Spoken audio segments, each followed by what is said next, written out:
আসসালামু আলাইকুম ওয়া রাহমাতুল্লাহি ওয়া বারাকাতুহু। আলহামদুলিল্লাহি ওয়া কাফা ওয়া সালামুন আলা ইবাদিহিল্লাযিনা ইসতাফা। আম্মা বা'দ। ফাকাদ ক্বালা রাসূলুল্লাহি সাল্লাল্লাহু আলাইহি ওয়াসাল্লাম, আসসালামু ইসমুম মিন আসমাইল্লাহি তাআলা ওয়া দাআহু ফিল আরদ ফাফশুহু বাইনাকুম। রাওয়াহুল বুখারী ফিল আদাবিল মুফরাদ।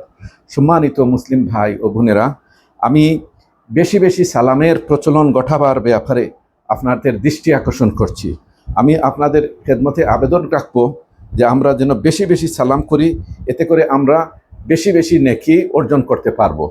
মুহাম্মদুর রাসূলুল্লাহ সাল্লাল্লাহু আলাইহি সাল্লাম বলেছেন যে সালাম হচ্ছে আল্লাহ তাআলার একটা পবিত্র নাম। এই নামটি তিনি পৃথিবীতে স্থাপন করেছেন।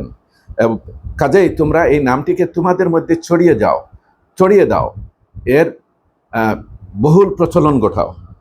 এরপরে তিনি বলছেন, মান কালা আসসালামু আলাইকুম, যে ব্যক্তি আসসালামু আলাইকুম বলবে, কুতিবাত লাহু আশরু হাসানাতিন, তার জন্য 10 নেকি লেখা হবে। ওমান কালা আসসালামু আলাইকুম ওয়া রাহমাতুল্লাহ, আর যে আসসালামু আলাইকুম ওয়া রাহমাতুল্লাহ বলবে, কুতিবাত লাহু আশরুনা হাসানা, তার জন্য 20 নেকি লেখা হবে। ওমান কালা আসসালামু আলাইকুম ওয়া রাহমাতুল্লাহি ওয়া বারাকাতুহু, আর যে ব্যক্তি আসসালামু আলাইকুম ওয়া রাহমাতুল্লাহি ওয়া বারাকাতুহু বলবে, কুতিবাত লাহু সালাসুনা হাসানা, তার জন্য 30 নেকি লেখা হবে। সুবহানাল্লাহিল আযীম। সহিহুত তারগীব ওয়া তারহিবের মধ্যে এই হাদিসটি রয়েছে, 9711 নম্বর হাদিস। তো এখানে দেখা গেল যে আমরা যদি সালাম করি, সালামের ব্যাপক প্রচলন ঘটাই, তাইলে আমরা অসংখ্য অগণিত নেকি অর্জন করতে পারবো ইনশাআল্লাহ। আসসালামু আলাইকুম বললে 10 নেকি, আসসালামু আলাইকুম ওয়া রাহমাতুল্লাহ বললে 20 নেকি, আসসালামু আলাইকুম ওয়া রাহমাতুল্লাহি ওয়া বারাকাতুহু বললে 30 নেকি। সুবহানাল্লাহ। এবং সালামের মাত্রা যদি আমরা বৃদ্ধি করি, তাইলে আমাদের নেকির মাত্রাও বৃদ্ধি পেতে থাকবে। আর নবীজি তো বলছেন মূল কথাটা, যে সালাম হচ্ছে আল্লাহর একটা নাম, এই নামটা তিনি পৃথিবীতে স্থাপন করেছেন, অতএব তোমরা এই নামটিকে তোমাদের মধ্যে ছড়িয়ে দাও। সুবহানাল্লাহিল আযীম। রাসূল করিম সাল্লাল্লাহু আলাইহি সাল্লাম আরো বলেছেন, ইন্না আওলান নাসি বিল্লাহ মান বাদাআ বিসসালাম, আল্লাহর কাছে সর্বাধিক প্রিয় পছন্দের মানুষ হচ্ছে সে যে আগে, যে প্রথমে সালাম দেয়, যে সালামের সূচনা করে। সুবহানাল্লাহিল আযীম। এই হাদিসটি ইমাম আহমদ, ইমাম তিরমিজি, আবু দাউদ বর্ণনা করেছেন। নবী করিম সাল্লাল্লাহু আলাইহি সাল্লাম আরো বলেছেন, আল বাদিউ বিসসালাম বারিউ মিনাল কিবরি, প্রথমে সালামকারী ব্যক্তি সে নিরহংকার, সে অহংকার মুক্ত হয়ে থাকে। এই হাদিসটি দুর্বল সনদে ইমাম বাইহাকি বর্ণনা করেছেন, তবে তার অর্থ, তার মর্ম এটা সঠিক।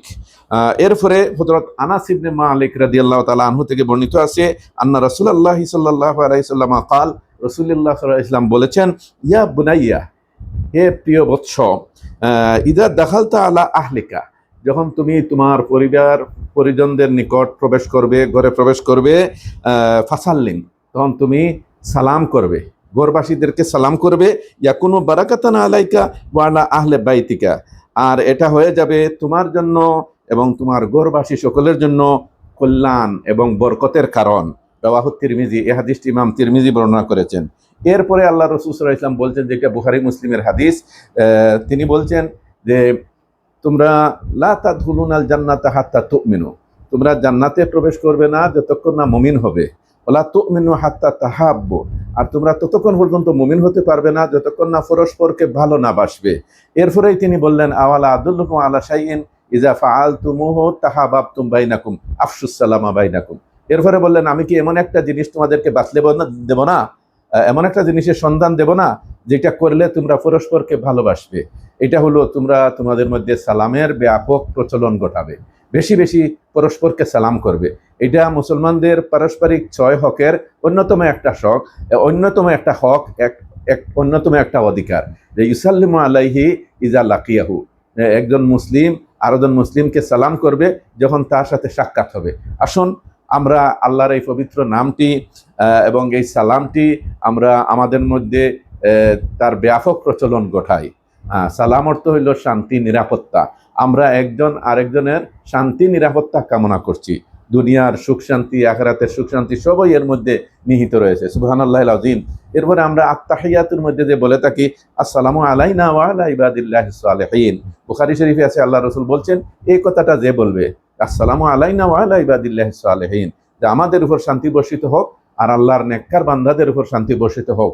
আল্লাহ রসুল বলছেন এই কথাটি যে বলবে, আসমান জমিনে আল্লাহর যত নেককার বান্দা সৃষ্টি রয়েছেন সকলের নিকট সব পৌঁছে যায়, আর তারও উত্তরও আল্লাহর পক্ষ থেকে সালামকারী ব্যক্তির নিকট এসে যায়। তা আসুন আমরা বেশি বেশি সালাম করে আমরা বেশি বেশি নেকি অর্জন করি, অসংখ্য নেকি অর্জন করি। আল্লাহ তাআলা আমাদেরকে তৌফিক দান করুন। আসসালামু আলাইকুম ওয়া রাহমাতুল্লাহি ওয়া বারাকাতুহু, মাগফিরাতুহু।